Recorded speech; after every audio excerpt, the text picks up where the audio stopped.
नमस्कार मित्रांनो, अनुभव स्टडीमध्ये सर्वांचं स्वागत. 17 जून 2025 जेवढे पण महत्त्वाचे चालू घडामोडीचे प्रश्न असतील, हे महत्त्वाचे चालू घडामोडीचे प्रश्न आपण या व्हिडिओच्या माध्यमातून बघूयात. खूप महत्त्वाचा व्हिडिओ ठरणार आहे, तेवढेपर्यंत व्हिडिओ नक्की बघायचं आहे. अपयश म्हणजेच चुका सुधारण्याचे अजून एक संधी असते. त्यामुळे अपयश आलं त्यामुळे खचून न जाता त्याच्यातून आपल्याला शिकून एक संधी आहे असं म्हणून आपण आणखी प्रयत्न चांगलं केला मागच्या वेळेसपेक्षा, पण आपण लवकरात लवकर आपल्या ध्येयापर्यंत पोहोचू शकतो. ओके, चला याच विचाराचा सुरू करतो. महत्त्वाचा पहिला प्रश्न जो की पेपरच्या दृष्टिकोनातून खूप खूप महत्त्वाचा आहे. पहिला प्रश्न आहे, नुकतेच खालीलपैकी कोणत्या राज्यात भूदल प्रमुख जे आहेत आपले जनरल उपेंद्र द्विवेदी यांनी आयबॅक्स तराणा नावाचं एक एफएमचं रेडिओ स्टेशन आहे, तो रेडिओ सुरू केलेला आहे. हे कुठलं, त्याचं नाव आहे आयबॅक्स तराणा. तराणा लक्षात ठेवायचं. आणि एक एफएम रेडिओ सुरू केला आहे आपल्या उत्तराखंड या राज्यामध्ये. पर्याय क्रमांक 2 लक्षात ठेवा. हे इंडियन आर्मीचे आहेत. हे भारतीय आर्मी जे काय भारतीय भूदल आहे या आर्मीनं सुरू केलं आहे. हे भारतीय भूदलाने किंवा भूसेनेने हे सुरू केलेलं एफएम रेडिओ, ज्याला आपण काय म्हणतो एफएम. एफएमचं फुल फॉर्म काय असेल, फ्रिक्वेन्सी मॉड्युलेशन असं आपण त्याला म्हणतो. Frequency modulation. मॉड्युलेशन म्हणजे काय, एफएम रेडिओ आहे आणि हे सुरू केलं होतं उत्तराखंड या राज्यामध्ये. लक्षात ठेवा, उत्तराखंड या राज्यामध्ये सुरू केलं आहे. त्या राज्याचे मुख्यमंत्री कोण असतील, उत्तराखंड या राज्याचे मुख्यमंत्री आहेत पुष्कर सिंग धामी. पुष्कर सिंग धामी हे तर उत्तराखंड राज्याचे मुख्यमंत्री. आणि राज्यपाल आहेत गुरमीत सिंग. गुरमीत सिंग आहेत गव्हर्नर तिथले किंवा राज्यपाल आहेत. आणि उत्तराखंड राज्याचे 2 राजधानी आहेत. उत्तराखंड राज्याचे 2 राजधानी, एक आहे डेहराडून आहे, दुसरा आहे गैरसेन. डेहराडून आणि गैरसेन हे 2 राजधान्या उत्तराखंड या राज्याच्या इथं लक्षातच ठेवायचं आहे. हे प्रश्न लक्षात ठेवा. आणि एफएमचे रेडिओ स्टेशन सुरू झाले आहे ते आपल्या उत्तराखंड राज्यामध्ये सुरू झाले. आयबॅक्स तराणा आपण त्याला म्हणतो, जे भारतीय भूदलाचे प्रमुख आहेत उपेंद्र द्विवेदीने सुरू केलं आहे. मग भारतीय नौदल प्रमुख कोण असतील आता, ज्यांना आपण ॲडमिरल म्हणतो आपण, दिनेश कुमार त्रिपाठी आहेत सध्या. भारतीय नौदलाचे प्रमुख आहेत दिनेश कुमार त्रिपाठी. आणि भारतीय वायुदल प्रमुख कोण असतील, वायुदल प्रमुख त्यांना काय म्हणतो आपण, एअर चीफ मार्शल म्हणतो आपण. हे आहेत air chief marshal Amarpreet Singh. Amarpreet Singh. कळलं हे प्रश्न लक्षात ठेवा. उत्तराखंड राज्य आयएमपी आहे, आयबॅक्स तराणा हे सुरू केलेलं आहे भारतात.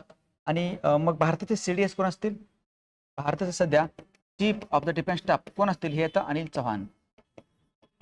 भारत सीडीएस येतं अनिल चव्हाण.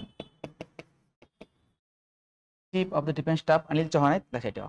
त्यानंतर भारतात कोणत्या देशातून नुकतेच 8 चित्ते आणले जाणार आहेत, त्या देशातून भारतामध्ये 8 चित्ते आणले जातील, तर तो देश आहे बोट्सवाना.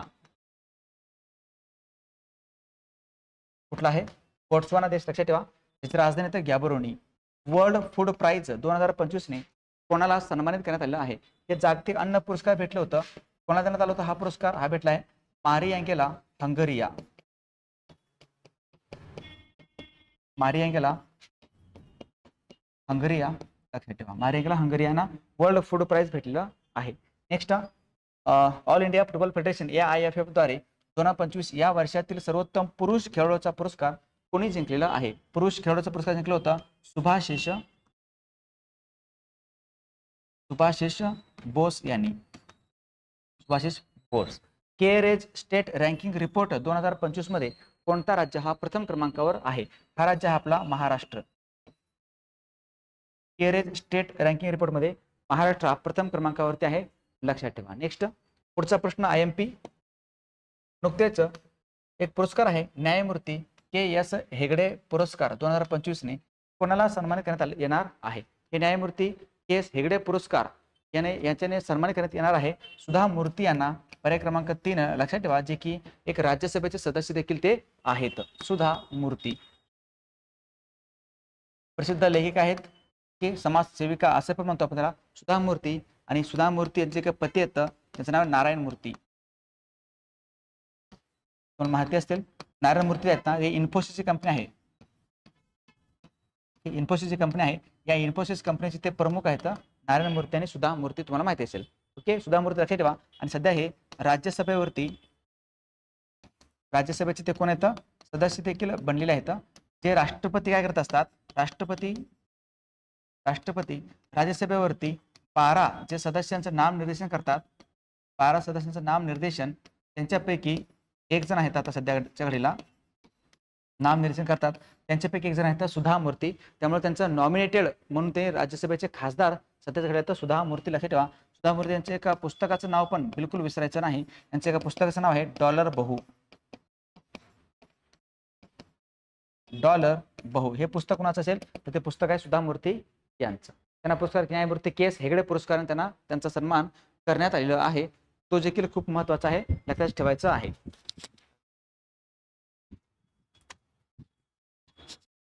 कळालं. त्यानंतर राम सुतार, त्या ठिकाणी राम म्हणजे सुतार म्हणतो आपण. राम सुतार यांना नुकताच कोणत्या पुरस्कार यांना भेटलं होतं, पद्मश्री पुरस्कार भेटला आहे. राम सुतार यांना पद्मश्री भेटलेला आहे.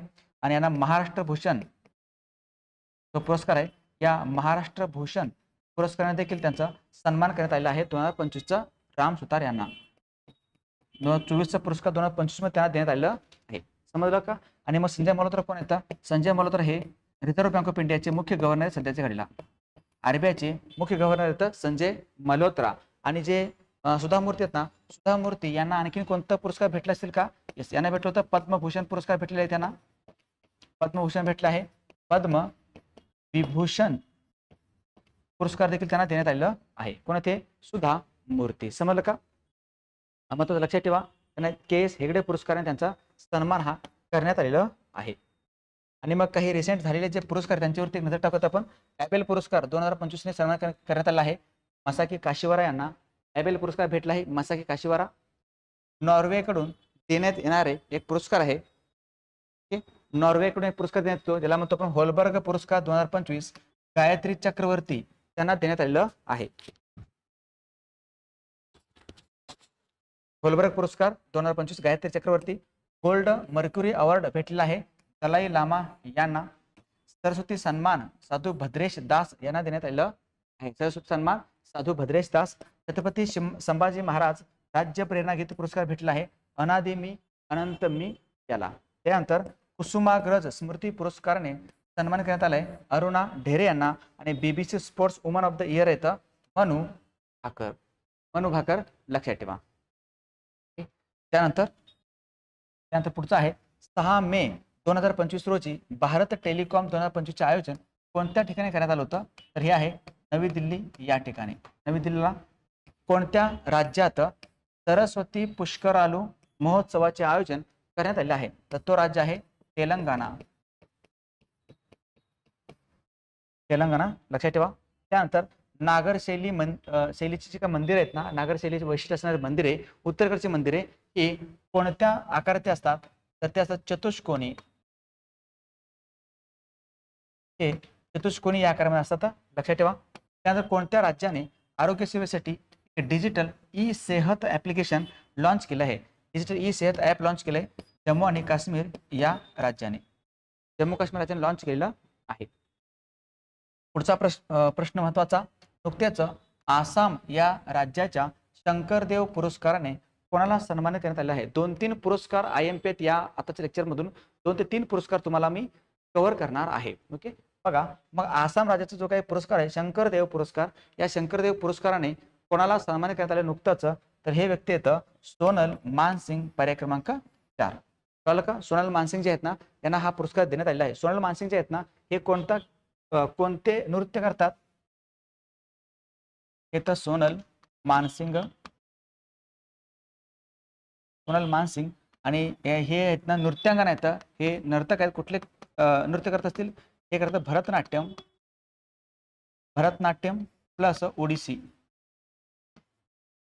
भरतनाट्यम आणि ओडिसी हे दोन्ही पण ते काय करतात, डान्स करतात किंवा डान्सचे व्यक्ती येतात. लक्षात ठेवा सोनल मानसिंग. त्यांना भरपूर पुरस्कार देखील याच्यापूर्वी भेटलेला आहे. सोनल मानसिंग यांना पुरस्कार भेटले आहेत. लक्षात ठेवा भरतनाट्यम आणि ओडिसी संबंधित ते आहेत. त्यांना आता शंकरदेव जो पुरस्कार आहे ना, शंकरदेव तो पुरस्कार आहे, हा शंकरदेव पुरस्कार या पुरस्काराने त्यांना सन्मानित नुकताच करण्यात येणार आहे. आणि हा आसाम सरकारचा पुरस्कार आहे. लक्षात ठेवा कुठला, आसाम राज्याचा पुरस्कार आहे तो शंकरदेव अवॉर्ड महत्वाचं आहे.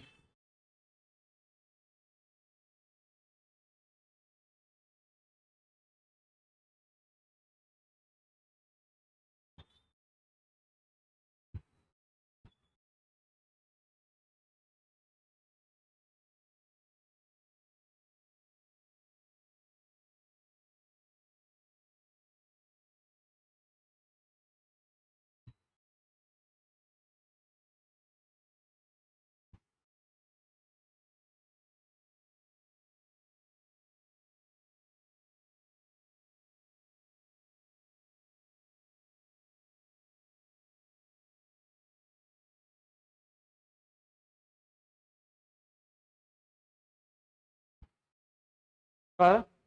आणि यांना पण पद्मश्री आणि पद्मभूषण पुरस्कार देखील यांना देण्यात आलेले आहेत.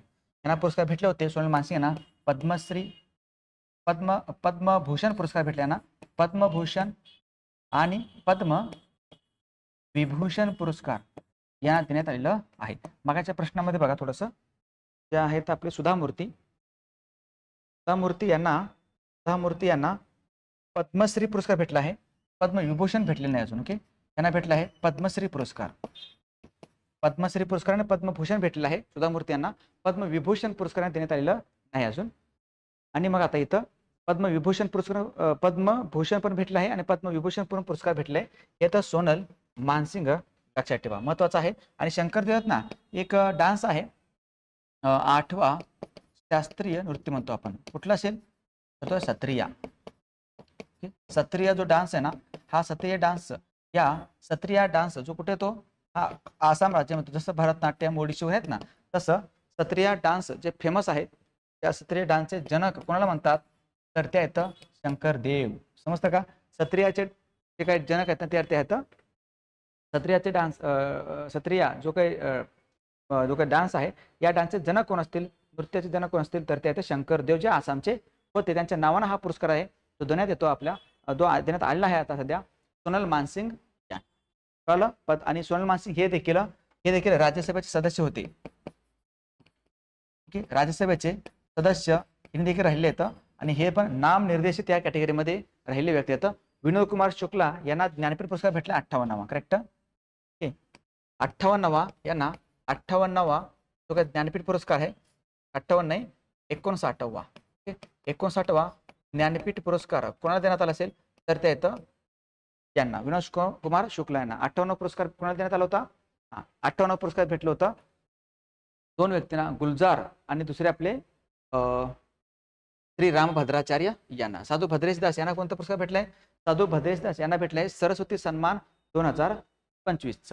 आसाम पुरस्कार. लक्षात महत्वाचे व्यक्ती आता सोनल मानसिंग विसरायचं नाही. आपल्याकडे सध्या 8 शास्त्रीय नृत्य आहेत, त्यांच्यापैकी भरतनाट्यम आहे, ओडिशी आहे, मणिपुरी आहे, सत्रिय आहे, कथक आहे आणि मोहिनीअट्टम आहे. त्यानंतर 2-3 पुरस्कार परत एकदा आपण रिव्हिजन करूयात, खूप महत्वाचं आहे. एक फोर्ब्स इंडिया लीडरशिप अवॉर्ड 2025 ने आयकॉन ऑफ द एक्सलन्स पुरस्कार कोणाला भेटला असेल तर हे भेटलाय जय शहा यांना. प्रिझकर पुरस्कार 2025 ने सन्मान करण्यात आला लिऊ जियाकुन यांना. वेटलँड वाईज यूज साठी रामसर पुरस्कार भेटला आहे जयश्री व्यंकटेशन यांना. आयफा अवॉर्ड्स 2025 मध्ये सर्वोत्कृष्ट चित्रपट आहे लापता लेडीज. बार्बाडोस या देशाच्या मानद ऑर्डर ऑफ फ्रीडम अवॉर्डने सन्मान करण्यात आलाय नरेंद्र मोदी यांना. युनेस्कोचा TWAS पुरस्कार in engineering and computer science Suman Chakravarti यांना भेटला आहे. जगद्गुरु श्री तुकाराम महाराज पुरस्कार भेटला आहे एकनाथ शिंदे यांना, महाराष्ट्राचे उपमुख्यमंत्री एकनाथ शिंदे. त्यानंतर गुजरातच्या गिफ्ट सिटी जी गांधीनगरमध्ये आहे, गिफ्ट सिटी गुजरातमध्ये शाखा सुरू करणारा पहिला मिडल ईस्ट राष्ट्रीय बँक कुठला असेल तर ते आहे कतारची बँक आहे, कतार नॅशनल बँक. भारताच्या बाहेरील विद्यापीठांसाठी भारतातील पहिले विद्यापीठ कॅम्पस कुठं आहे? नवी मुंबई या ठिकाणी उभारण्यात येणार आहे. आपल्या महाराष्ट्रात नवी मुंबईला T20 क्रिकेटमध्ये 100 अर्धशतके करणारा पहिला भारतीय खेळाडू कोण असेल तर तो विराट कोहली. विराट कोहली आहेत. सिप्रीच्या अहवालानुसार लष्करावरील खर्चात भारतात जगामध्ये कितवा क्रमांक लागतो? त्याला आपण काय म्हणतो? सिप्रीला Stockholm International Peace Research Institute, SIPRI म्हणतो आपण, या सिप्रीनुसार लष्करावरील मिलिटरीवरती खर्च करण्यामध्ये भारत हा कितव्या क्रमांकावरती असेल? 5व्या क्रमांकावरती आहे. 1 नंबरला येतं अमेरिका. या पुढचा प्रश्न सुपर एमपी. नुकतेच आलेल्या UNFPA च्या जागतिक लोकसंख्या अहवाल 2025 नुसार भारतातील लोकसंख्या ही किती कोटी आहे? भारत हा संपूर्ण जगामध्ये लोकसंख्येच्या दृष्टिकोनामध्ये 1 नंबरला गेलं, तुम्हाला माहिती असेल. आता मग किती आहे लोकसंख्या? तर ते 146 कोटी, पर्याय क्रमांक 4. लक्षात आलं? ही आकडेवारी जी आहे ना ती कुणी दिली असेल? ही आहे UNFPA म्हणजे कुठली संस्था? ही युनायटेड नेशन्स पॉप्युलेशन फंड म्हणतो आपण त्याला. युनायटेड नेशन्स पॉप्युलेशन फंड हे याचं फुलफॉर्म लक्षात ठेवा. या UNFPA याची काय स्थापना आहे? याची स्थापना 1969 ची आहे. आणि न्यूयॉर्क जे आहे, या न्यूयॉर्कमध्ये त्याचं हेडक्वार्टर आहे, मुख्यालय आहे. न्यूयॉर्कमध्ये आणखी कोणत्या संस्थेचं हेडक्वार्टर आहे का? येस, एक आहे UNDPचं, युनायटेड नेशन्स डेव्हलपमेंट प्रोग्रामचं मुख्यालय कुठं आहे? न्यूयॉर्कमध्येच आहे. न्यूयॉर्कमध्ये युनोचं पण मुख्यालय आहे, युनायटेड नेशन्स ऑर्गनायझेशन. युनोचं पण मुख्यालय, UNDPचं मुख्यालय, आणि आता UNFPAचं मुख्यालय देखील न्यूयॉर्क या ठिकाणी येतं. आता हे आहे पॉप्युलेशन फंडवाला 1969चं न्यूयॉर्कमध्ये ज्याचं हेडक्वार्टर आहे. त्यांनी सांगितलं की आता संपूर्ण जगामध्ये ना 1 नंबरला कोण असेल? आपलं जो काय भारत आहे तो संपूर्ण जगामध्ये लोकसंख्ये दृष्टिकोनामध्ये 1 नंबरला आहे. भारत हा कसा आहे? हा आहे 1 नंबरला. आणि जो चीन राहिला, आता चीन हा ह्याच्यामध्ये 2 नंबरला गेलेला आहे. भारत 1 नंबरला, चीन 2 नंबरला. आणि जो काय भारत आहे, भारताचं जी लोकसंख्या आहे ती 146 कोटी राहिलेली आहे. भारतामध्ये मग आता आणखी 2-3 आकडेवारी आले ह्याच्यामध्ये, आणखी 2-3 आकडेवारी तर बघून घ्या अगोदर. बघा, भारत 146 कोटी आहे, 146.39 म्हणा तुम्ही, आणि 141 कोटी आहे तर चीनची लोकसंख्या आहे. मग ह्याच्यामध्ये जो भारत आहे, भारताचं 1.9 काय आहे? भारताचा आहे टोटल फर्टिलिटी रेट पर वुमन, म्हणजेच भारताचं एकूण जन्मदर किती असेल? एकूण जन्मदर म्हणा तुम्ही असेल. आता एकूण जन्मदर किती असेल भारताचं? तर ते आहे 1.9. लक्षात ठेवा, 1.9 म्हणजेच एका कुटुंबातील एका दाम्पत्याला म्हणजे एका नवरा बायकोला साधारणतः किती मुलं होतात भारतामध्ये? 1.9 मुलं होतात. हम दो हमारे 1.9 असं त्याचा अर्थ आहे.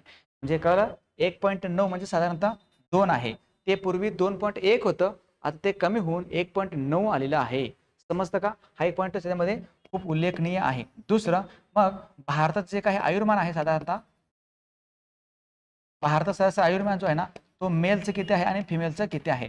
की महिला किती वर्ष जगतात आणि पुरुष किती वर्ष जगतात? महिलांचं आहे ना, पुरुषांचं आहे 71 वर्ष साधारणतः वय आहे, आणि महिलांचं आहे 75 वर्ष आयुर्मान आहे. लक्षात ठेवा, हे सरासरी काढलेलं असतं.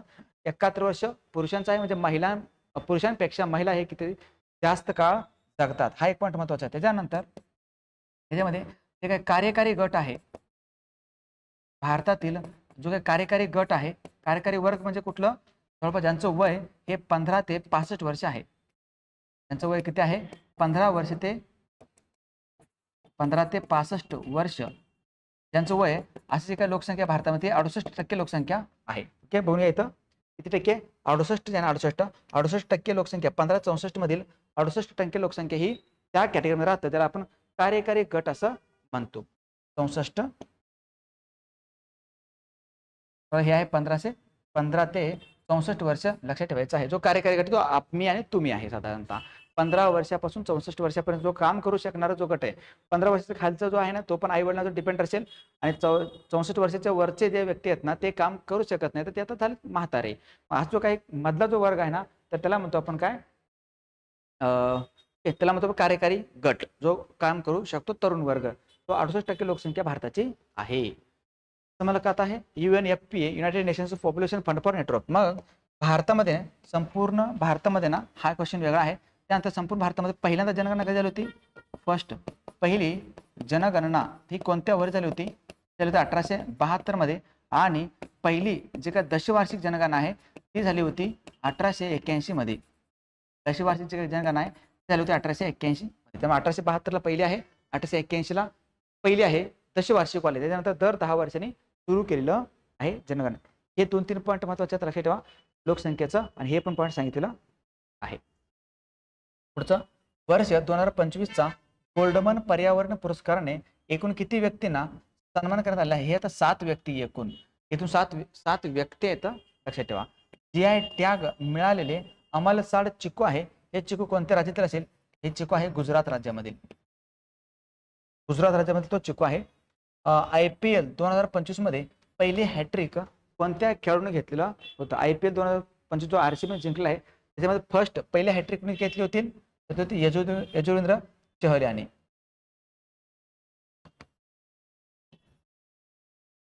ठीक आहे, चहलनी पहिली हॅट्रिक जी आहे ना ती घेतलेली होती. कोणाची भारतीय वेटलिफ्टिंग फेडरेशनच्या ॲथलीट कमिशनच्या अध्यक्षपदी नियुक्ती नुकतं झालेलं आहे? हे तर मीराबाई चानू. मीराबाई चानू आहेत. त्यानंतर पुढचा प्रश्न, दरवर्षी जागतिक बाल कामगार विरोधी दिन हा कधी साजरा केला जातो? हा असतो 12 तारखेला, 12 जूनला राहतो. जागतिक बाल कामगार विरोधी दिवस म्हणजे काय? ज्या ठिकाणी कारखाने असतील किंवा कोणत्याही ठिकाणी जर एखादा दवाखाना वगैरे असेल किंवा कोणताही काहीतरी एरिया असेल वगैरे, उद्योगधंदे वगैरे असेल, त्या ठिकाणी तुम्ही बालकामगारांना, ते बालक जे आहेत ना त्यांना कामगार म्हणून ठेवणार नाही. तर त्यासाठी अवेअरनेस, त्यासाठीचा विरोध करण्यासाठी जो का दिवस आहे तो आहे 12 जून. लक्षात ठेवणं महत्वाचं आहे. 12 जून सुपर IMP हा दिवस असतो. त्यानंतर मग बालकामगार जे आहेत ना, या बालकामगारांना कामगार म्हणून काम करण्यास, बालकांना कामगार म्हणून काम करण्यास बंदी आहे. आणि कारखान्यामध्ये बालकामगारांना कारखान्यामध्ये बंदी आहे. असं कोणतं कलम सांगत असेल? असं भारतीय राज्यघटनेत कोणतं कलम असेल? तो कलम 24. कलम 24 सांगतं की 14 वर्षाखालील बालकांना कारखान्यामध्ये कामाला ठेवण्यास बंदी आहे. 14 वर्षापेक्षा कमी ज्यांचं वय आहे अशा व्यक्तींनी कारखान्यामध्ये कामाला जायचं नाही, म्हणजे किंवा बालकांना कामाला ठेवायचं नाही. 14 वर्ष. येस. कलम 23 काय सांगतं? कलम 23 सांगतं शोषणाविरुद्धचा अधिकार, वेश्या व्यवसाय किंवा वेठबिगारी यास प्रतिबंध आहे. कलम 23. कलम 24 आहे तुमचा बालकामगारांना प्रतिबंध घातलेला आहे. समजतं का? त्यानंतर मग कामगार जो संघटना आहे का, इंटरनॅशनल लेबर ऑर्गनायझेशन म्हणतो आपल्याला, आंतरराष्ट्रीय कामगार संघटना 1 मेला आपण काय करतो? जागतिक कामगार दिन म्हणून साजरा करत असतो. लक्षात ठेवा. जागतिक कामगार दिन कधी असतं? हा असतो 1 तारखेला, 1 मेला. त्या दिवशी महाराष्ट्र दिवस म्हणून देखील आपण साजरा करत असतो. समजलं? मग ही जी ILO संस्था आहे, या ILO संस्थेचे अध्यक्ष कोण असते सध्या? त्याचे अध्यक्ष कोण येतं आणि याचं मुख्यालय कुठं आहे? हेडक्वार्टर कुठं आहे? मुख्यालय तर तुम्हाला माहिती असेल जिनिवाला आहे. जिनिवा ठिकाणी हेडक्वार्टर आहे. आणि अध्यक्ष तर गिल्बर्ट होंगबो. हे सध्याचे घटनेचे अध्यक्ष, जागतिक कामगार संघटनेचे अध्यक्ष आहेत ते. कळलं? बालकामगारांना विरोध आता आहे. मग एक बालकामगारांना सपोर्ट म्हणजे बालक जे आहेत ना त्यांना सपोर्ट करण्यासाठी एक चळवळ उभी राहिली होती. आणि कैलास सत्यार्थी त्यांनी चळवळ उभी केली होती. कैलास सत्यार्थी नाव तुम्ही ऐकलं असेल ना. 2014 मध्ये कुठला पुरस्कार भेटला असेल? नोबेल पुरस्कार भेटला आहे शांततेसाठी. शांततासाठी त्यांना नोबेल पुरस्कार भेटलेला आहे. मग कैलास सत्यार्थी आहेत ना, त्याने एक आंदोलन सुरू केलं होतं. त्या आंदोलनाचं नाव आहे बचपन बचाव आंदोलन. बचपन बचाव आंदोलन. लक्षात ठेवा. याच्याशी संबंधित व्यक्ती कोण असते? कैलास सत्यार्थी. त्यांना 2014 मध्ये नोबेलचा शांतता पुरस्कार देखील भेटलेला आहे. हे तर बालकामगार विरोध दिवस म्हणून साजरा करतो पण 12 तारखेला. त्यानंतर फोर्ब्सचे आहे ना, फोर्ब्सच्या 2025च्या यादीनुसार संपूर्ण जगात सर्वात श्रीमंत व्यक्ती कोण असतील? तर ते व्यक्ती तर एलन मस्क. आहेत. त्यानंतर वर्ष 2025चा सुधीरमन कप 2025 ने कोणाला किंवा कोणत्या संघाने जिंकला आहे? सुधीरमन कप हे जिंकलं आहे चीननं, चायनानं हे जिंकलेलं आहे. त्यानंतर कॅनडाचे नवीन पंतप्रधान म्हणून कोण बनले आहेत? तर ते मार्क कार्नी. हे बनले तर कॅनडा या देशाचे नवीन पंतप्रधान. लक्षात ठेवा. त्यानंतर मालगुंड या गावाला पुस्तकाचे गाव म्हणून घोषित केले, तर ते हे गाव कोणत्या जिल्ह्यात आहे? मालगुंड हे गाव आहे रत्नागिरी जिल्ह्यामध्ये. कवी केशव सूत यांचं हे गाव आहे मालगुंड नावाचं गाव. पुढचा प्रश्न, भारताची बिबट्या राजधानी आता कोणती बनलेली आहे? बघा, भारताची बिबट्या राजधानी पूर्वी होतं कुठलं? पूर्वी भारताची बिबट्या राजधानी होती मुंबई होती. आता नवीन आपली बिबट्या राजधानी बनली आता नवीन आहे सध्या आहे कुठलं, बेंगळुरू. बेंगळुरू आता ही भारताची नवीन बिबट्या राजधानी बनली आहे. पर्याय क्रमांक 2 लक्षात ठेवा, महत्वाचं येतं. कुठे येतं बेंगळुरू, हे येतं आपलं कर्नाटकमध्ये. कर्नाटकची ही राजधानी देखील आहे. आणि बेंगळुरूला आणखीन भरपूर नाव आहेत. बेंगळुरूच म्हणतो आपण silicon valley of India.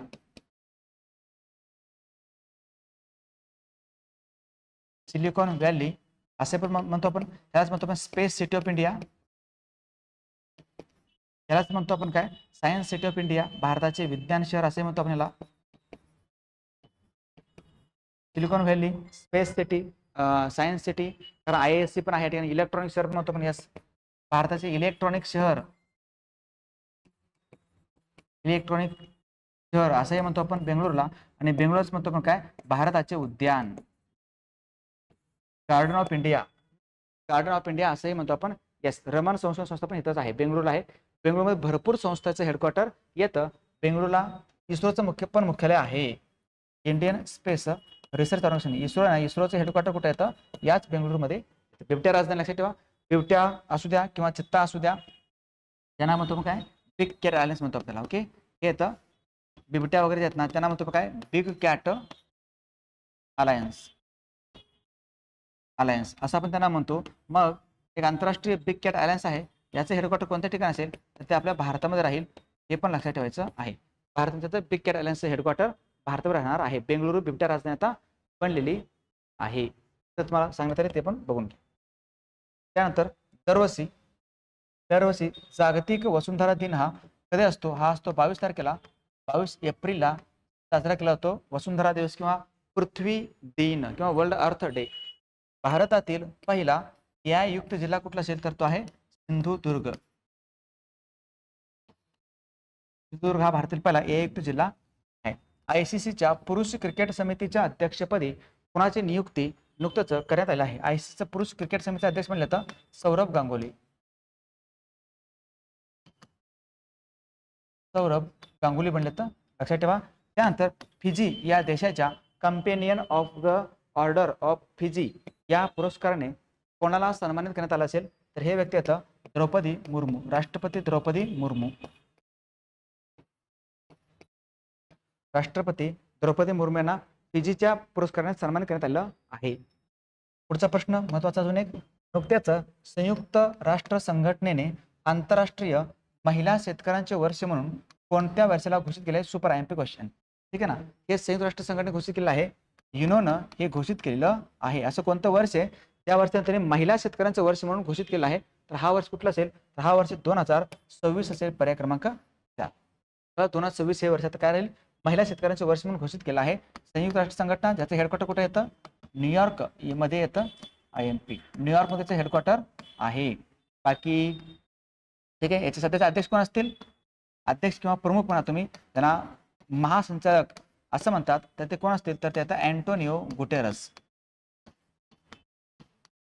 Antonio Guterres हे तर युनोचे सध्याचे महासचिव.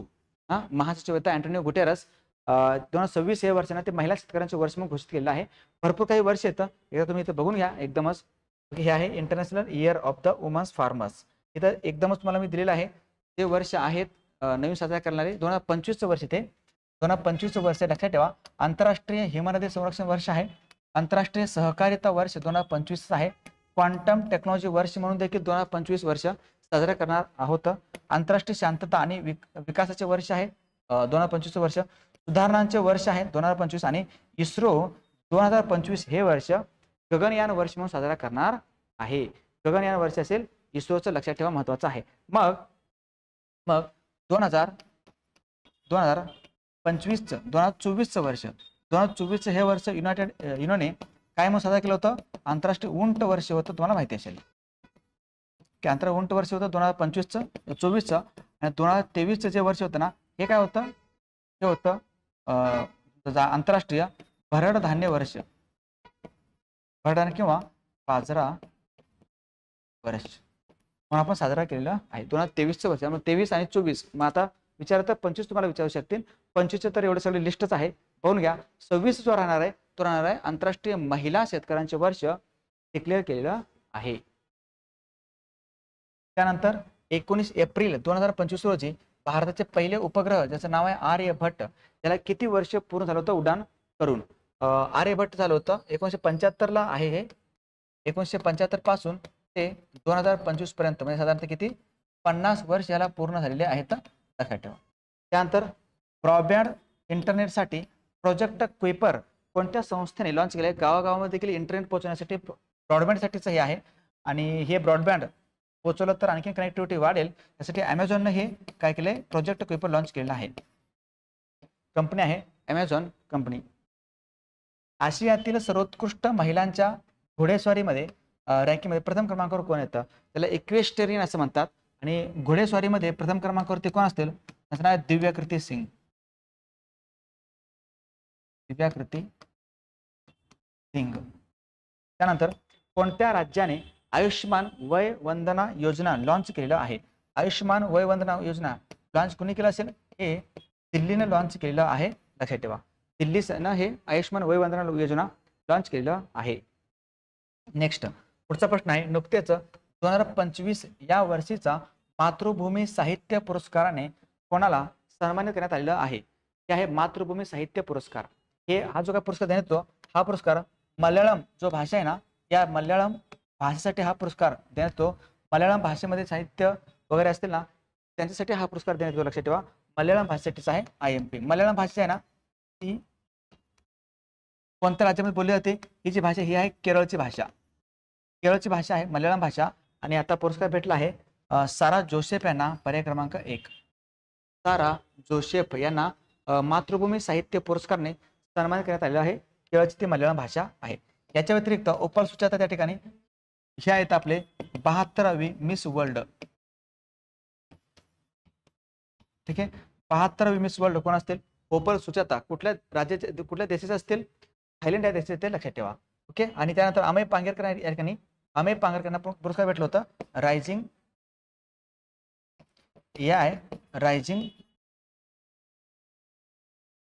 रायझिंग स्टार अवॉर्ड भेटलेला आहे ना, लक्षात ठेवा. ओके.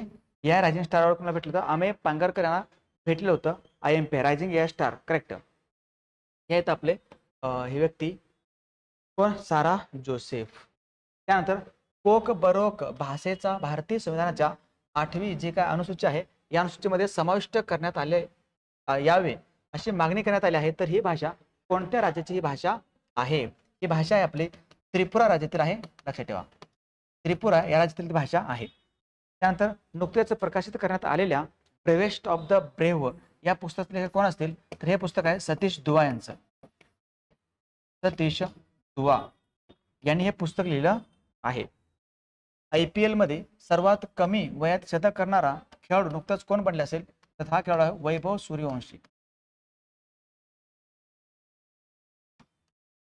वैभव सूर्यवंशी. त्यानंतर भारतातील 107वा राष्ट्रीय उद्यान कुठलं असेल? जो नवीन राष्ट्रीय उद्यान बनला आहे 107वा राष्ट्रीय उद्यान, तर तो बनला आहे सिमलीपलवाला. सिमलीपल राष्ट्रीय उद्यान हा 107वा राष्ट्रीय उद्यान आहे. आणि तो कुठं आहे? हा ओडिशा राज्यामध्ये येतो. ओडिशा या राज्यामध्ये सिमलीपाल राष्ट्रीय उद्यान, लक्षात ठेवा.